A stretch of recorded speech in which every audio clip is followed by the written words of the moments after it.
Hey Libras, how y'all doing? Welcome. We're going to be doing your general reading here. So, wow, let's get right into your meditation. I saw the image of an ice skater twirling around on this patch of ice, and I heard the song This Magic Moment. I think it's by the Platters. This Magic Moment, that song. And then I saw like the spinning around in a circle, on the ice, created like this hole in the ice in a circular form. And I saw the Libra Collective as the ice skater kind of fall through, but not in a bad way, fall through and land on this really modern dance floor. And it turned into from this magic moment, which is a very tune, turned into like it got real funky, like the breakdown or whatever have you. And then I saw you guys there, and it felt like this split screen. So I saw this, the first thing actually that I saw before the ice skater was this pane of glass. It was separating me from a viewer perspective from what I was seeing. And then you fell through, and then I saw you move into this wide open meadow, and there was this bear there, this huge grizzly bear. It was a bit fierce, and this bear said to you, right, like mentally or otherwise, like, commit and move forward. Bears are definitely equated with spring for a really good reason. They have the hibernation aspect. We are, in the spring season now, in the northern hemisphere at least. There is an aspect here of sometimes when the bear energy comes up, especially if it's a reversal of an energy, it's when we're clinging to, when we're not quite ready to get up, moving and going. But I'm hearing commit and move forward. This feels like a time for forward movement. Forward action, allowing yourself to step out of your comfort zone and live in the questions of the unknown for a bit before you actually have clarity about what comes next or about what your next phase in your life looks like. Okay? All right. Let's see what your animal energy is, Libra. Roll.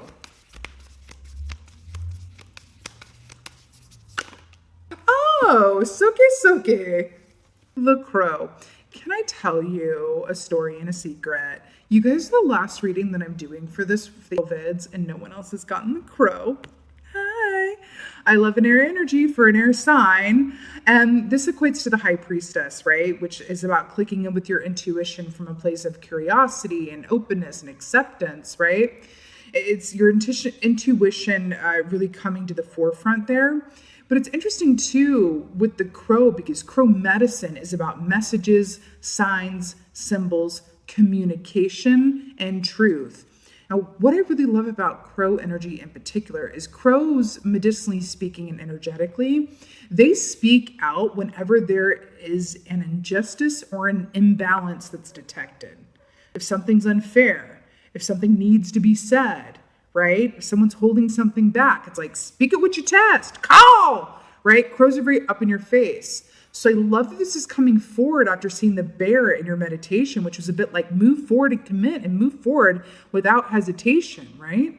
So it's interesting. So again, whenever the crow comes up, I do equate this also to the number of 5, which is about change, right? So again, whenever crow comes up, you're going to be seeing a lot of signs, symbols, repeating numbers, synchronicities, messages, and communication. Okay? All right, Libra, work it out. Okay. What's going on for the month of April? Oh, you don't say. Reflection. Well, this just feels really apt. So here we have a lovely moonlit scene on a lake with a boat. This is very much about, it's really interesting how this is coming across. Remember I said this is equated to the high priestess? And see the spheres here? An aspect of the high priestess is about we click into our intuition in order to access information and insights that are not otherwise visible until we go and delve within our subconscious mind, right? Or intuition, right? The veiledness, the darkness, secrecy of it. And then we have, not secrecy in a bad way though, and then we have the moon, which is also a symbol of intuition, right? And then we have the reflective surface here as well, and the boat representing the journey. Remember how we were talking about how the bear said, move ahead into the unknown and commit to it, move and go now? And then we're seeing this. You're being asked to really embrace the unknown right now. And there's going to be a lot of signs and symbols that are supporting you in this endeavor as well. This is also about, possibly for you, reflecting where you want to go. Sometimes we can be in an unknown energy, and it can be rather helpful in terms of our own compass, right? To know exactly where we would like to go, if nothing else, right? Lovely. You might want to also just take the time to look within yourself and ask yourself some questions along the lines of, what are motivations for XYZ? What am I getting out of ABC, right? And really, approaching your given circumstances with that curious eye or that kind of Sherlock Holmes kind of vibe, okay? It feels very beneficial. Caught in the runes. Okay. So, interesting. See how this is revert, like if you flipped it, this is inverted aspects of each other. Then we had the reflection on the water and how it's interesting. Anyway, caught in the runes. So this equates to a tower-like energy, right? Which I always say the tower is the great rearranger, and we experience tower moments when we have made more choices from fear than from love and faith and trust, right? So when the scales, speaking of scales and Libra as well, you guys being repped by justice in the scales, when that scale, when it's a little heavier on the fear-based choices, that's when we have the great rearranger in the form of those tower moments come in and redirect our course. And I want you to think about this. How many times have you had a tower moment? What do I mean by that? A tower moment when there has been a big change, a disruption, an unforeseen event that maybe isn't so positive on the surface, but you can look back later and go, oh yeah, I'm kind of glad that happened. I can see the greater purpose in it now. How many times have you had a close call or something really unwelcome happen and you go, whoa, my perspective is a clean slate. I will never take XYZ for granted again. If you have a health scare, I'm going to start taking better care of myself. I'm not saying that's what this is. It's just an example. If, you're almost in an accident, you're like, oh God, I'm going to drive more safely and not be on the phone ever again when I drive, right? It's that opportunity with that tower moment or almost tower moment that comes in and shakes it up and goes, here's an opportunity to course correct. And that's what Caught in the Runes is saying here. But there's also an aspect here too. Caught in the Runes, this is staying in a place of dilapidation, right? What do we see with the bear who's really out of its cave and saying, go forward now, into light, move forward and commit, right? There's an aspect here of clinging on to something to do with the past or a routine or formula or pattern that you've been involved in, whether this is a relationship, interpersonal thoughts that you have with and for yourself, or the familiar, right? And you are being asked to embrace the known and step away from the familiar, okay? In some way, shape, or form, not in every way, right? Incremental steps, right? But caught in the runes, you could easily slip out of this if you wanted, right? By just stepping out forward and go, hey, I don't know what's coming next, but I see where I am has reached an expiration date, and so I'm going to move it along. All right. Woo! This is going on, Libras. Oh, yes. This has come up a lot. Light of the world. This is really beautiful, and I think it relates really beautifully into the crow, aka the high priestess energy. So this is your guides, your, the universe, your angels, your higher self, knocking at your door to try to get your attention, don't you know? See these points of light in the darkness as well, and then we have the lantern in the light, right? And then the fire illumination within, and this guy's so focused on his gorgeous tabby cat here that he doesn't even hear the knocking. I feel like this is a comment on the signs and symbols, synchronicities, meaningful coincidences is another way to say synchronicities, right? Equated to the crow here. Right? You're being asked to be open and aware, keep your eyes open, keep your ears open, allow yourself to be in the present moment and not too easily distracted so you have access to this divine support that's available to you. Okay? Very good. Listen, transition feels very much like the name of the game, okay? But it feels like the worst thing that you could do in this context is cling to outdated modes of being, operating, or thinking, okay? This is about the new and forward movement. So here we have the 7 of Cups to clarify reflection, especially with the dragonfly energy here. Dragonflies are about illusion or confusion or, a mystery of some sort, right? We have the 7 of Cups, which can be a bit of overwhelm, too many options, too many cooks in the kitchen, an overabundance of optionality to the point of overwhelm, right? And then we have reflection here as well. I'm hearing to really be honest and clear with yourself, even if it takes diving your inner depths on a, night all by yourself somewhere, right? Looking out on the water, right? And going, what is in energy? What is in given circumstances? What within me, or what within partner's circumstances, or what within something about life as it is right now can go? Because some things have reached their expiration date and they want to be removed to make way for the new. Again, this can be within you and or around you, but you're being asked to really be open to seeing what those things are. Especially, you see this one cup in the back that's empty? You have an empty cup going on. Can you recycle it?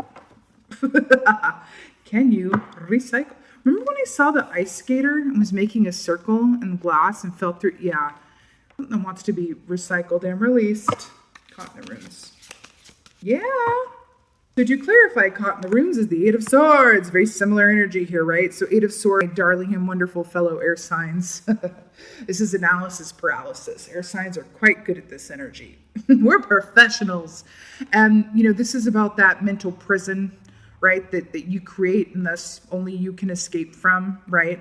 I love that this is shown with a mole here because moles have adapted to their dark environment, and so they do not rely on their eyes to see. They rely on what?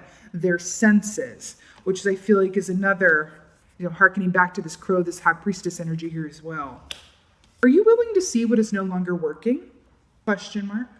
Are you willing to see what is no longer working? I'm not trying to be foreboding. I mean, for some of you guys, this could be a little more, extreme, but for some of y'all, it's really about just something as simple as just making more time for you so that you have time and space to be present for inspiration around some soul work that you're meant to do, that you're being lined up and tapped up for, right? Or be open or have time and space or room for a new opportunity or whatever have you. Are you willing to see and look at and be honest with yourself about what is no longer working and can be recycled? There's something outdated about your given circumstance in some way, shape, or form. This could even be a thought loop that you engage in. Negative thinking or worst case scenario thinking I'm hearing for some of you. Okay, let it go. We're going into a new cycle. And the bear is being very insistent around that. I'm hearing bears being a very specific symbol for you guys as well. That could be linked to the signs and synchronicities. Okay? Yep. Four of Cups, light of the world. So this makes sense. So Four of Cups, traditionally speaking, can denote a certain dissatisfaction, wishing things were different. It's not all bad, but it could be better type deal. This light of the world here as well, I feel like this is commenting on how available are you to recognize what you wish for different and thus make changes accordingly, right? Sorry guys, had to pause out there. I'm back. So again, this speaks of, really taking a look at, not just floating on by, right? Where there is room for improvement or alteration, what needs to be recycled, reused, repurposed, what else? There's also a feeling for some of you guys, there is a disconnect from your intuition that I'm picking up on. Now, let me be very clear. Disconnecting from your intuition can often happen when we're rushing around, when we don't make time for ourselves, when we're feeling a lot of stress and worry and haven't meditated in a long time, haven't taken a quiet walk in a long time, haven't just gone and sat by the water for, what I mean? When there's a lot of stimuli going on and not enough quiet and silence. We can really be popped out of our intuition, get disconnected from it, and it really can clog up that, for example, our third eye chakra. And whenever that's clogged up and we are experiencing a disconnect from our intuition, how that manifests is we start, worst case scenario thinking, kind of like I said, we start stressing out about things that, it feels more like a choice and not necessarily, real cause to stress out about. We start seeing how the cup is more half empty, more than half full. Speaking of the Four of Cups and all these cups here, right? So if you've been engaging in that kind of thinking, or you've been kind of seeing the downside of things more than the upside, I do feel like part of the reason is because you're either clinging to forms that are outdated and you're being asked to move forward, let something go. Aspect of yourself or around you so you can move into a new energy and be open to what comes next, that it's aligned with your highest and best good. But you are being asked to, yes, move forward, but I'm also hearing, funnily enough, to slow down, stop, and listen at the same time, right? There's a change that wants to happen. It does feel like there's some confusion or some, dissatisfaction or some, analysis paralysis, like I said, going on here. But the clarity can be found within and through you, right? I'm hearing special note. So we are creators, right? This is what separates us from the animal kingdom. We are creators. So if ever you are feeling blue, or you're feeling, frustrated, or you're feeling dissatisfied, or feeling anything other than quite content, a wonderful thing to do is to create something. It doesn't have to be anything magnificent. This can be coloring in a coloring book. I say this all the time, I feel like. Or writing a letter to someone, whatever, that's even passed away, even, it doesn't matter. Journaling, but creating something. Even making little origami swans, I don't know. When you create something, it reminds you from an energetic level that you are a creative being, right? And it does something. It resets your energy in such a beautiful way. I cannot tell you. I don't even completely understand like the magic behind that or why that is so effective in that way. But trust and believe that is what it is. It is such a positive way of shifting your vibration. Okay? Beautiful. Let's get into, oh God. I feel like this is for you too. Okay. This is my favorite oracle in this deck. I love Frida Kahlo. There's a lot going on. Okay, so we have Frida Kahlo companionship. I really, really love this. When I think about animal companionship, I think about unconditional love, right? And a partnership, companionship, relationship where you can just show up exactly as you are and you're perfect the way that you are. It doesn't matter if you're in a bad mood, you're not looking your best, you're distracted by other things. Animals have this wonderful ability to connect us into the given moment because animals live in the moment. I feel like there's an aspect here of extending to yourself the same compassion that you would extend to an animal that you love, okay? Also, when I think about Frida Kahlo, God, I love Frida Kahlo. When I think about Frida Kahlo, her being the artist and visionary that she was a creator, a great creator. And she had a lot of troubles in her life, a lot of darkness, a lot of sadness, a lot of loss. And by her own admittance, how she got through a lot of that was by creating. Right? So I feel like there's another, aspect of that tonic in here for you as well. Also, she was her absolute unique self. She never waxed an eyebrow, honey. She was just who she was, unabashedly so. And in doing so became an inspiration for others to be their most unique selves as well, myself included. I absolutely adore her.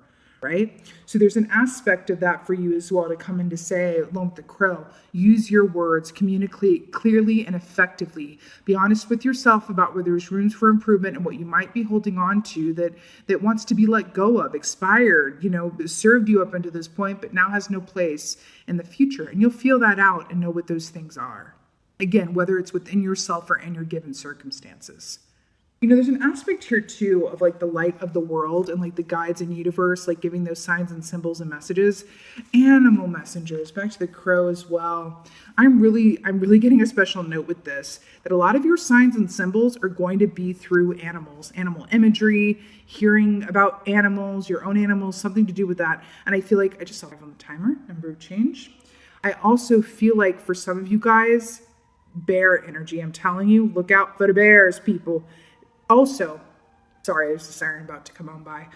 For those of you who have a special animal totem or have a special affinity for a specific animal, or they already serve as a sign and symbol, ask for them to come through for you, right? And say, please, like, show me a butterfly, 3 butterflies in a day around this sign, or a source of inspiration or advice or guidance, right? You can call on the animal kingdom energetically and in actuality to aid you, right? Because they are messengers of the spirit world, absolutely, right? Really beautiful here, Libra. Connection, the biome.